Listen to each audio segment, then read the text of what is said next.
ऐश Ketchum की journey officially खत्म हो चुकी है, लेकिन एक सवाल आज भी बहुत से फैंस के दिमाग में है। ऐश ने अपनी जर्नी में कई पोकेमॉन को अलविदा कहा था, लेकिन उन सबका आखिर हुआ क्या? क्या वो आज भी ऐश को याद करते हैं या फिर उन्होंने अपनी अलग जिंदगी बना ली? आज हम ऐश के रिलीज्ड पोकेमॉन की पूरी स्टोरी देखने वाले हैं और वीडियो के एंड तक हम उस पोकेमॉन की बात भी करेंगे जिसका फ्यूचर आज भी पोकेमॉन एनिमे का सबसे बड़ा मिस्ट्री है। चलिए शुरू करते हैं। सबसे पहले बात करते हैं बटरफ्री की। ये ऐश का पहला ऑफिशियली रिलीज्ड पोकेमॉन था। जब बटरफ्री को एक पिंक बटरफ्री से प्यार हो गया था, तब ऐश ने अपने सबसे पुराने साथी को अलविदा कह दिया। ये मोमेंट आज भी पोकेमॉन हिस्ट्री के सबसे इमोशनल सीन्स में से एक माना जाता है। लेकिन कहानी यही खत्म नहीं हुई। अल्टीमेट जर्नीज में ऐश ने आसमान की तरफ देखा और वहाँ बटरफ्री अपने पार्टनर के साथ माइग्रेट करता हुआ नजर आया। यानी सालों बाद भी बटरफ्री खुश है और अपनी फैमिली के साथ दुनिया घूम रहा है। अब बात करते हैं पिजियोट की, शायद ऐश का सबसे फेमस प्रॉमिस। पिजियोट ने पिजी और पिजियोटो के ग्रुप को बचाने के लिए ऐश को छोड़ दिया था और ऐश ने वादा किया था, मैं तुम्हें लेने वापस आऊंगा। प्रॉब्लम ये थी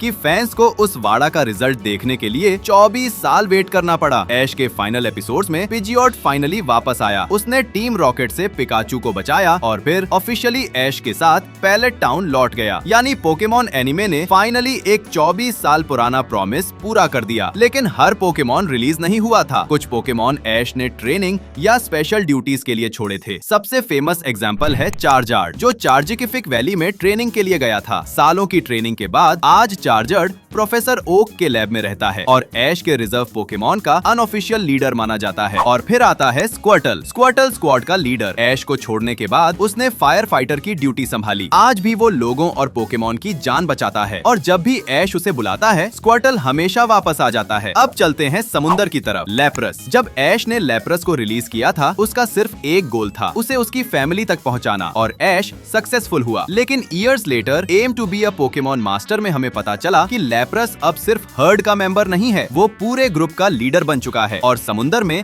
वाइल्ड पोकेमॉन को पॉचर्स से प्रोटेक्ट करता है। ऐश का छोटा सा लैप्रस अब ओशन का गार्डियन बन गया है। कैलोस रीजन में ऐश ने 2 पोकेमॉन को अलविदा कहा था, गुद्रा और ग्रेनिंजा। गुद्रा को उसने वेटलैंड्स में छोड़ा था क्योंकि वहाँ के पोकेमॉन को उसकी जरूरत थी और आज भी गुद्रा वही करता है। वो कैलोस वेटलैंड्स का प्रोटेक्टर है। जो भी उसके दोस्तों को हार्म करने की कोशिश करता है, यूज पहले गुद्रा का सामना करना पड़ता है। लेकिन अगर किसी रिलीज ने फैंस का दिल तोड़ा था तो वो ग्रेनिंजा था। ऐश और ग्रेनिंजा का बॉन्ड लेजेंडरी था। ऐश ग्रेनिंजा फॉर्म ने पोकेमॉन वर्ल्ड को हिला दिया था, लेकिन ग्रेनिंजा ने कैलोस को बचाने के लिए ऐश को छोड़ दिया। पोकेमॉन जर्नीज में ऐश उससे दोबारा मिलता है और पता चलता है कि ग्रेनिंजा अब भी ज़ाइगार्ड के साथ काम कर रहा है। वो जायंट रूट्स को डिस्ट्रॉय कर रहा है जो रीजन को थ्रेटन कर रहे हैं। और सबसे शॉकिंग बात, ग्रेनिंजा इतना पावरफुल हो चुका है कि उसे अपनी स्पेशल फॉर्म कंट्रोल करने के लिए पोकेबॉल की भी जरूरत नहीं पड़ती। अलोला की बात करें तो नागनाडेल भी अपनी दुनिया में लौट गया था, लेकिन जाने से पहले उसने ऐश को अलोला लीग जीतने में हेल्प की। आज नागनाडेल अपनी कॉलोनी का प्रोटेक्टर है और अल्ट्रा स्पेस में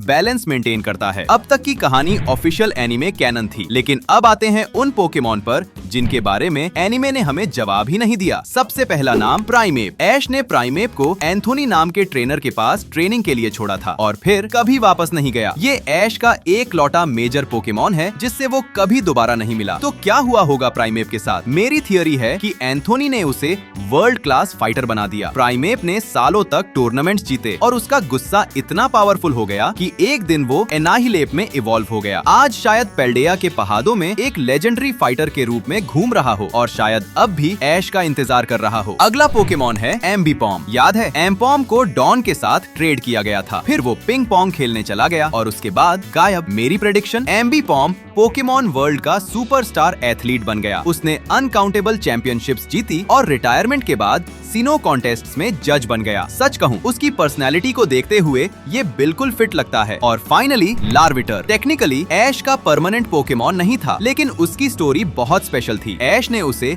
माउंट सिल्वर में उसकी माँ के पास वापस छोड़ा था। मुझे लगता है कि आज लार्विटर एक मैसिव टायरनिटर बन चुका होगा और माउंट सिल्वर का प्रोटेक्टर होगा। जो भी पॉचर्स या हंटर्स उस एरिया में घुसने की कोशिश करते होंगे, उनका सामना सीधा उस टायरनिटर से होता होगा। और शायद उसके दिल में आज भी एक जगह हो उस ट्रेनर के लिए जिसने बचपन में उसकी मदद की थी। ऐश की जर्नी खत्म हो गई, लेकिन उसके पोकेमॉन की स्टोरीज अब भी चल रही हैं। कुछ हमें एनिमे ने दिखा दी और कुछ की कहानियां अब भी हमारी इमेजिनेशन पर छोड़ी हुई हैं।